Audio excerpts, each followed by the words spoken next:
Hello and welcome back to another episode of Kajabi in 5 minutes. We are going to be talking today about what you need to do in Kajabi if you are just using it for courses. And if your website is somewhere else, like WordPress or Squarespace or something like that, or if you don't have a website at all. A lot of people are drawn to Kajabi just because of the excellent course and program capabilities that it has. And so this episode is going to let you know how to walk that line by using Kajabi for those bits, but not for the websites and other things like that. So first of all, what you need to know is that um, there are some website pages that you have to use in Kajabi along with your course. And these pages aren't automatically there. So you have to do something to get them to show up. And that is go into websites and then design and choose a website template. And this is really important because you don't get any of your website pages unless you've got a template. So key step. And I would recommend that you use the standard or basic Kajabi. I think that it's called the Streamline template. That's right. Kajabi Streamline template.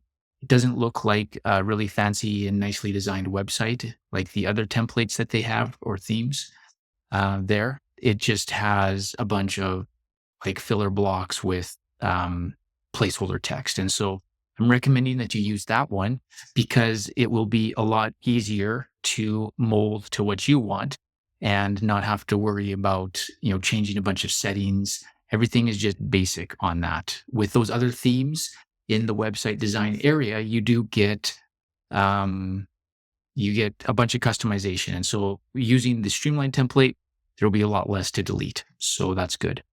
And all you have to do is pick a template or a theme and set it to be live, which is great.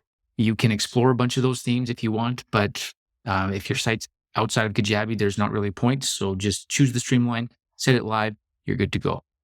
And what that is going to do is it's going to give you your library page and your login page and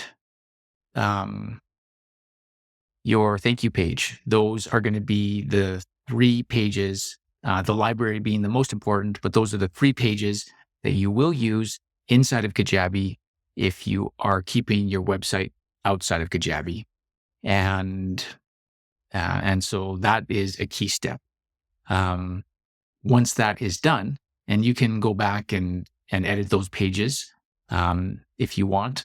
You'll want to edit the library page for sure. The thank you page and the login page, I recommend just keeping the way they are, but you'll want to go and edit the library page. So the library page lists all of the products that your customers buy from you. It's the page that by default they log into when they come to your domain and log in. Then they see the library where they've got all of the different products they bought from you.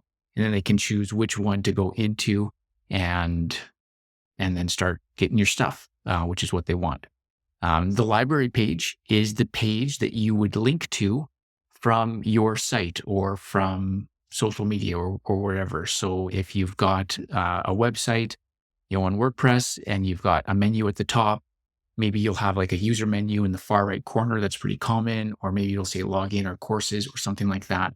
That is where you put the link to the library page in Kajabi so people can come from your site into Kajabi to get your courses.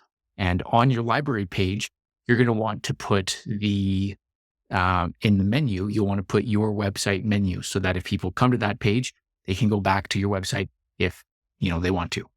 And so that is what you got to do in Kajabi to integrate your course stuff to your website. And then, of course, in Kajabi, you're there for your courses. So you go into products, you build all your stuff out, and you go into sales and offers, and you build all of your checkout pages, and you go into settings and payment integrations to set up your payment processing for Kajabi payments or Stripe or PayPal, whatever you're using.